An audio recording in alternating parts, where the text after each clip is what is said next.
Hello and welcome back to my YouTube channel. Thank you so much again for joining in. Today I'm going to be talking about what is the Fertility Awareness Method and does it actually work? Or should I say, how does it actually work?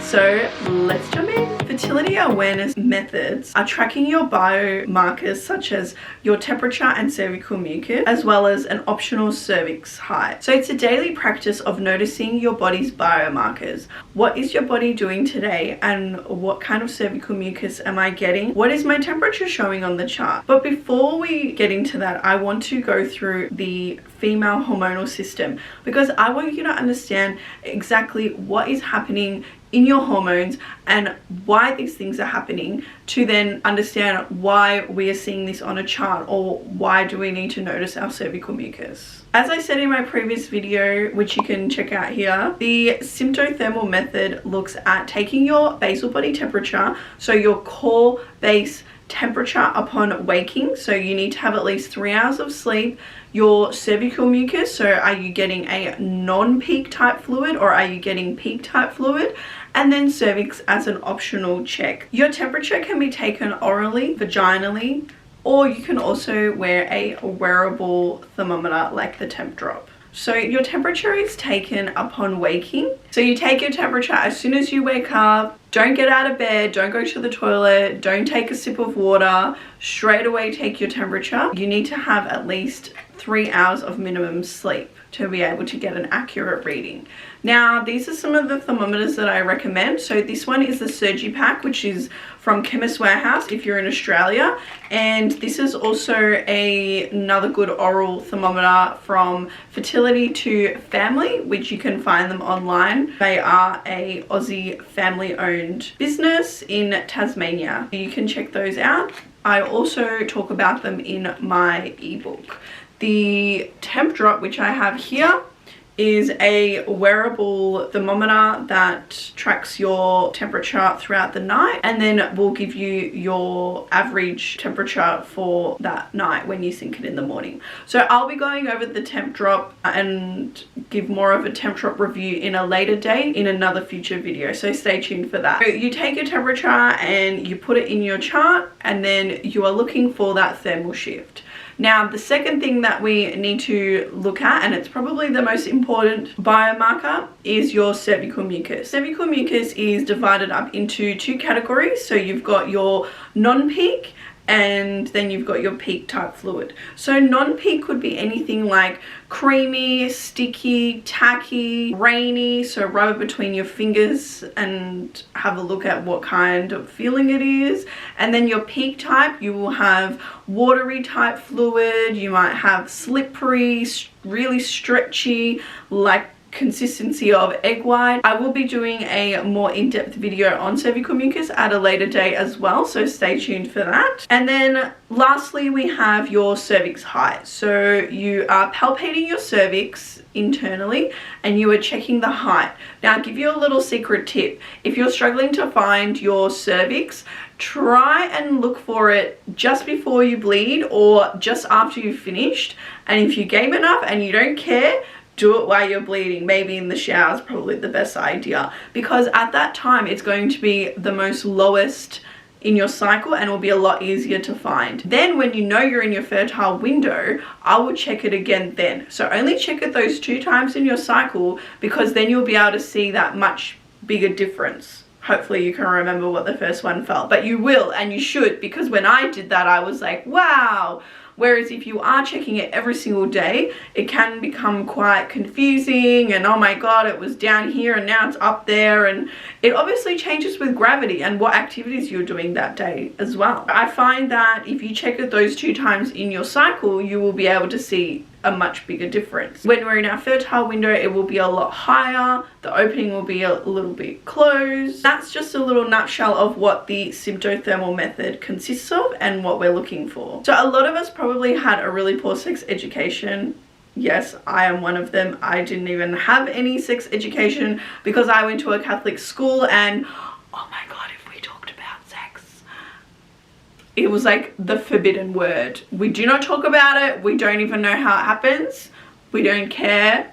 all we had was a topic about menstruating and what happens when we menstruate and what to do when it comes, such as wearing pads and tampons. Most of the time we are only really taught about our periods because it is the most obvious thing. You can see it, it's there. We know what day it arrives, we know what day it finishes, we can see the color, the consistency, the texture. It's all there. I just wish we could do that with ovulation. But guess what? You can, and there is a way to know that when you are ovulating. However, your cycle is going through cyclical changes after you menstruate that will help you determine if you are ovulating and when you are ovulating. So there is a way to know, and this is easily done by charting your cycles. And ovulation is actually the main event because you don't get a period unless you ovulate. And our cycles revolve around this ovulation because depending on when you release the egg will determine how many days later you get your period. And my favorite topic is hormones. Hormones is what determines when you release your egg. Your hormones is what determines when you get your period. So we're going to look at the hormone system and I'm going to explain to you what's involved and what actually happens so you can see what's going on internally. In this diagram here, we have the female hormone system. Your cycle is split into 3 phases. The first is menstruation, then follicular phase, and then the luteal phase.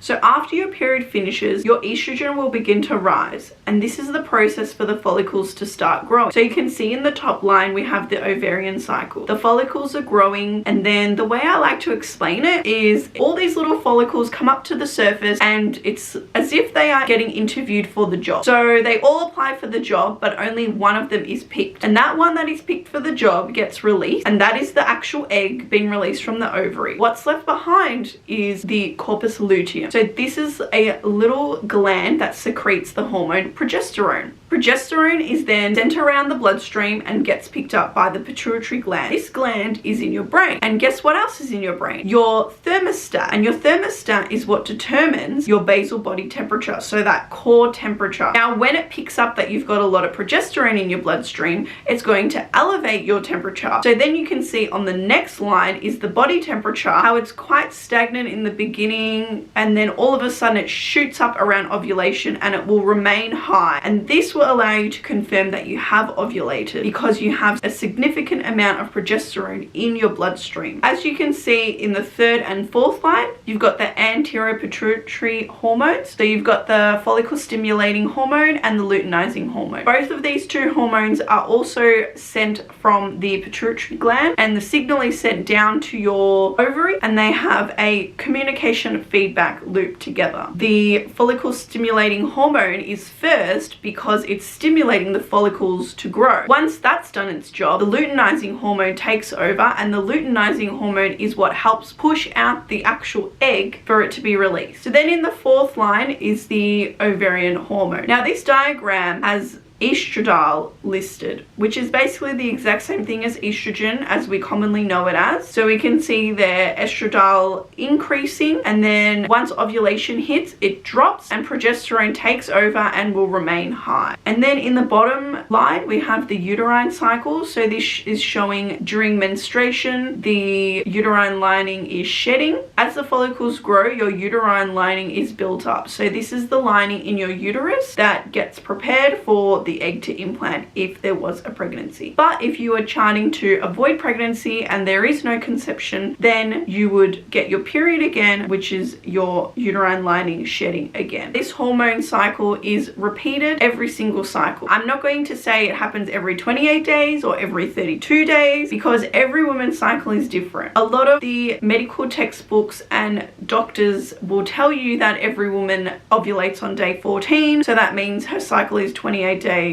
That is the female hormone cycle, and that's exactly what is happening. Now this hormone cycle is based on a woman ovulating on day 14 with a 28-day cycle. I can tell you that I am a walking, living, breathing testimony that that is absolutely incorrect. A lot of doctors are taught, because the current medical textbooks base the cycle of 14-day ovulation, and that means that you have a 28-day cycle. It's still how births are calculated, which is why they can can be incorrect in the beginning. Unless you are charting, then you can tell them, hang on, no, I actually ovulated on day 20, which means my baby is going to be born a lot later than what you have predicted. I actually ovulate always around day 20 to day 22, and my cycles are usually then 32 to 34 days, give or take. I don't ovulate on the exact same time every single cycle, or I should say every single day, let alone time, but there's always a buffer. And I know that if I'm outside of that buffer, there usually could be a hormone dysregulation, maybe I'm under stress, I'm not sleeping properly, I'm not eating properly. All this is going to delay ovulation because my body is in survival mode. My body wants to protect itself and stay safe. So that way, if it's not safe, the first thing that's going to shut down is my reproductive system, because we don't want a baby right now and it's not safe to do so. That's also another tip on why you might be having irregular cycles, or why your cycle is different to mine, because we live different lifestyles and we have different diets and we have different amounts of stress in our life. Now that you understand the female hormone cycle, we're going to put all this information that we learned and lay it out on an actual chart. This is going to be an example chart that I have made up in the Read Your Body app, which I actually highly recommend that you use if you're going to be charting. And I'm going to explain to you the information that we just learned from the female hormone cycle that's laid out on a chart. So let's get into it. So once again, please note that this is an example chart. Your cycle won't look like this, as everyone has different menstrual cycles. I am just doing this as a pure example to show you, yes, she did ovulate about day 13, 14, and she had a 27-day cycle. So as you can see in the beginning, we've got the menstruation. So it lasted for about 4 days, maybe 5 because of some spotting, and that's your menstruation phase. Then we move into the follicular phase.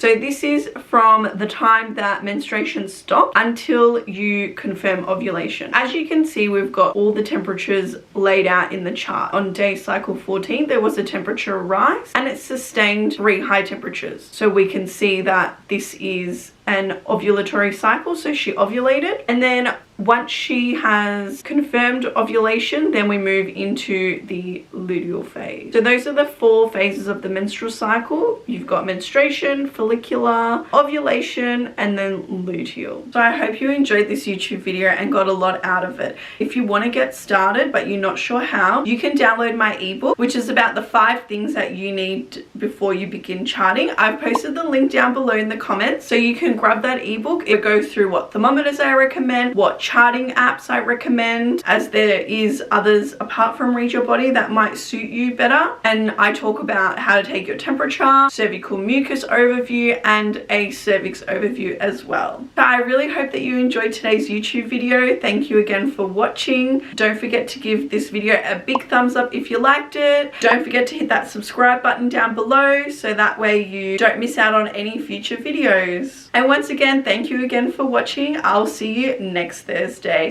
Bye for now.